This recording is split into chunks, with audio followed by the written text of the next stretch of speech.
Sejahtera, Smart for Indonesia. Perkenalkan, saya Coach Margit Herwin. Pada kesempatan ini saya akan menjelaskan tentang bagaimana coaching itu dilakukan. Jadi Anda dari video saya kali ini bisa mengetahui bahwa tahapan coaching yang dilakukan ada beberapa tahapan, ada beberapa step, sehingga Anda bisa paham dan bisa sadar apa yang harus Anda siapkan dan apa yang harus Anda lakukan secara bertahap dari coaching program yang saya lakukan. Ya, yang pertama adalah tentang bagaimana Anda paham apa itu coaching. Ya, coaching itu adalah sebuah metodologi. Ya, metodologi yang memang membantu Anda untuk Anda benar-benar paham ya bagaimana proses coaching itu dilakukan dan bagaimana coaching itu merupakan partnership dari coaching atau klien dalam bidang bisnis untuk klien dapat melakukan ya bisnisnya dari potensi terbaik yang mereka miliki dari hasil dilatih oleh seorang coach profesional.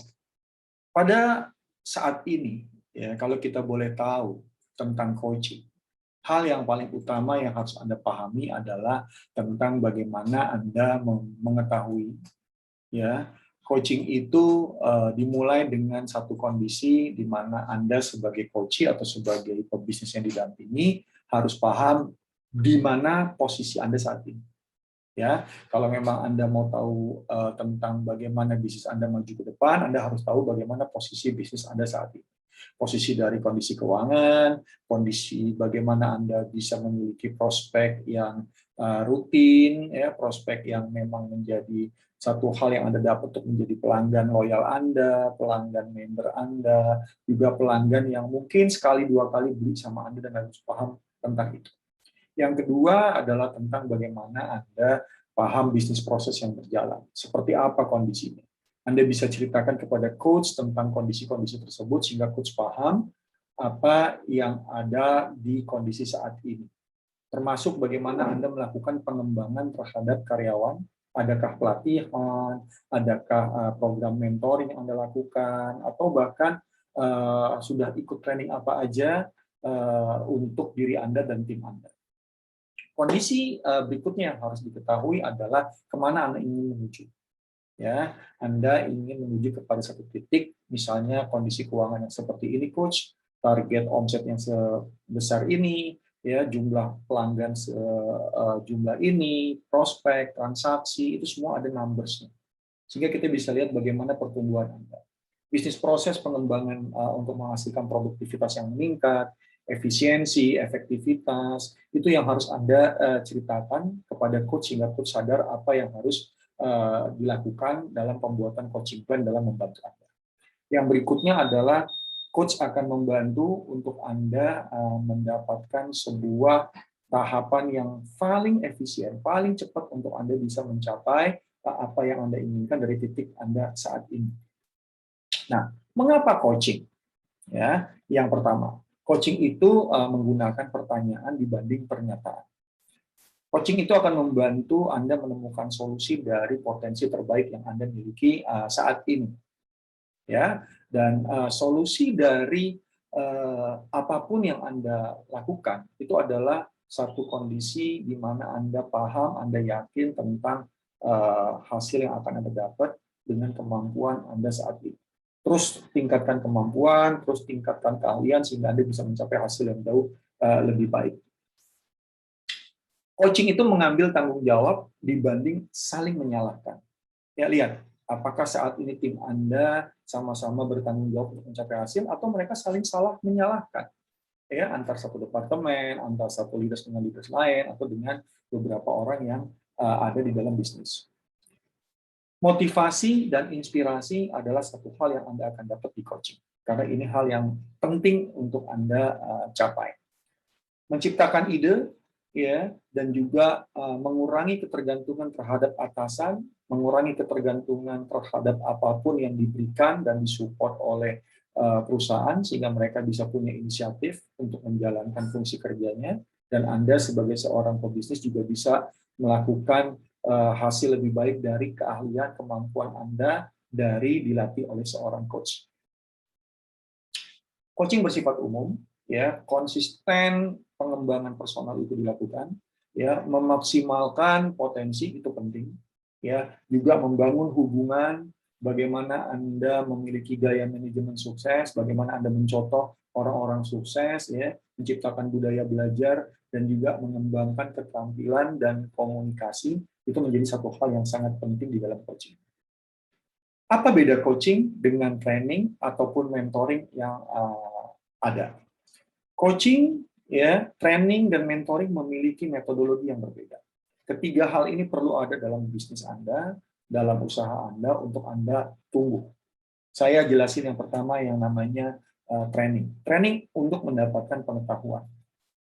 Ya, Anda juga perlu memutakhirkan pengalaman atau Anda mencari pengalaman baru, dan ini Anda bisa dapat dengan namanya mentoring. Tapi yang namanya metodologi, itulah yang banyak dibicarakan di coaching. Seorang coach akan membantu Anda menemukan metodologi yang tepat untuk menggunakan ilmu dan pengalaman Anda sehingga mencapai hasil yang Anda inginkan. Kalau Anda butuh ilmu, ya Anda ikut training. Kalau Anda butuh pengalaman yang lebih, Anda perlu cari mentor. Tapi hanya metodologi lah yang Anda dapat dari sesi coaching yang didampingi oleh coach Anda untuk Anda bisa menggunakan ilmu dan pengalaman yang Anda miliki. So, coach dan konsultan yang paling mencolok. Banyak pebisnis berpikir dia mencari coach, sebenarnya dia butuh konsultan. Konsultan yang mengerjakan pekerjaan Anda, teman-teman pebisnis. Tapi seorang coach yang melatih Anda untuk bisa mengerjakan pekerjaan-pekerjaan Anda dengan potensi yang Anda miliki. Ya, coach dan konsultan beda agenda. Ya, kalau dalam coaching, klienlah yang membuat agenda untuk mencapai targetnya, untuk mencapai tujuannya. Dalam konsultasi, ya, atau Anda memiliki konsultan, konsultanlah yang menetapkan agenda karena Anda berada dalam pola dan metodologi yang mereka punya dan mereka expert di bidang itu. Accountability. Coaching bertanggung jawab terhadap apapun yang dilakukan, ya, dan itu adalah hasil dari pelatihan dengan coach. Anda punya kebebasan untuk mengambil keputusan. Beda di konsultan. Ya, konsultan proses, konsultan bertanggung jawab terhadap apapun yang Anda lakukan karena pencapaian proyeknya ada sesuatu yang spesialis dan spesifik. Delivery-nya. Tidak ada definisi dan arahan dari seorang coach untuk apa yang harus Anda lakukan. Dari mulai aksi, waktu, peran dalam melakukan pencapaian target, itu semua adalah wewenang dari coaching atau wewenang dari klien. Kalau konsultan bersama-sama Anda dalam sebuah progres konsultasi, menentukan target, menentukan waktu, ya, secara detail sehingga Anda bisa bersama-sama dengan konsultan, tentu konsultan yang lebih expert, dia yang akan membantu Anda menyelesaikan pekerjaan di bisnis Anda. Ya, yang berikutnya adalah tentang advice. Coach sangat kurang memberikan advice dan solusi, tapi coach melatih Anda untuk memberikan challenge, ya, memberikan sebuah pola metodologi untuk Anda bisa mengambil keputusan dan menemukan solusi. Konsultan banyak memberikan nasihat kepada Anda karena mereka expert. Mereka memberikan solusi, ya, untuk mengerjakan pekerjaan di bisnis Anda. Hasil. Coach tidak berhubungan kepada bagian dari hasil yang dicapai klien. Ya, tapi kalau di konsultasi, konsultan memang berhubungan erat dengan hasil yang Anda capai karena dia terlibat. Fokus. Fokus klien adalah menjadi subjek dalam setiap progres coaching yang dilakukan untuk Anda mendapatkan hasil. Tapi beda dengan konsultan. Konsultan adalah subjek dalam membuat Anda mencapai hasil sesuai dengan spesialisasi bisnis yang memang diperlukan oleh Anda untuk menyewa seorang konsultan. Itu adalah perbedaan antara coach dan konsultan. Jadi banyak beda metodologi, banyak disiplin yang memang harus Anda pahami. Ya, kalau dari matriks yang nanti dilihat di samping saya sebelah kiri ini, ya, kalau Anda butuh konseling, konseling itu adalah sebuah proses bertanya dan menganalisa problem. Anda akan menemukan problem-problem Anda di masa lalu. Kalau namanya consulting, ya, memberikan advice, ya, konsultan yang memberikan advice untuk menganalisa semua problem Anda. Mentoring masuk ke empat-empatnya. Ada bertanya, ada analisa problem, ada create solution, ada memberikan nasihat. Itu adalah proses mentoring, karena dia masuk di bisnis Anda. Tapi bedakan, kalau training hanya menciptakan solution dengan memberikan advice, Anda ikut training yang dilakukan oleh seorang trainer. Tapi hanya coaching yang bertanya dan Anda menemukan solusi terbaik dari potensi yang Anda miliki. Dan itu adalah sedikit tentang bagaimana introduction metodologi coaching yang bisa dan dapat membantu Anda. Sekian dari saya, silakan untuk mengikuti video-video lain untuk membantu Anda sukses dalam coaching program yang Anda ikuti. Salam dari saya, Coach Mark Giti Herwin.